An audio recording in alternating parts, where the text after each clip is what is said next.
जी बिल्कुल, मैं इस वक्त चुविंडा में मौजूद हूँ और गवर्नमेंट प्राइमरी स्कूल नंबर 1 में मौजूद हूँ। ये जो स्कूल है ये भी तारीख़ी स्कूल है।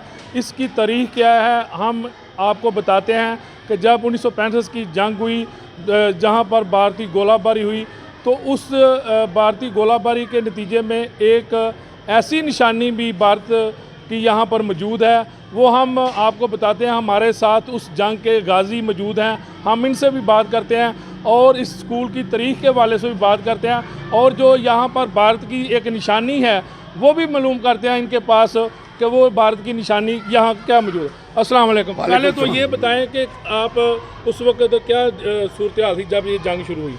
अस्सलाम वालेकुम, मैं मोहम्मद सईद भट्ट इस स्कूल में पहली तारीख से लेकर 5 तारीख तक 5वीं तक पढ़ा हूँ और मेरे पाँव में जूती भी नहीं थी, बनैन थी और एक निक्कर थी। उस वक्त मास्टर मिर्ज़ा सिराजुल हक साहब, मिर्ज़ा सरदार बेग बागनिया वाले, अनायतुल्लाह काजी, मास्टर करमदीन, मास्टर नौसन पट्टी, ये मास्टर थे। उस वक्त कोई यूनिफॉर्म नहीं था, सिर्फ धोती और कमीज़ें पहनकर और पगें बांध कर आते थे मास्टर, और बेहतरीन मास्टर थे।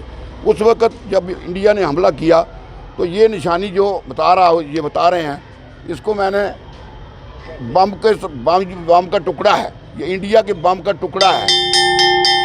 अच्छा, ये नाज़रीन हम आपको बताते चले कि ये जो घंटी जिसकी आवाज़ आपने सुनी है, ये इंडियन भारतीय गोला है, जिसको निशानी के तौर पर यहाँ पर रखा गया है स्कूल में। हम घंटी के तौर पर इस्तेमाल करते हैं जब छुट्टी होती है।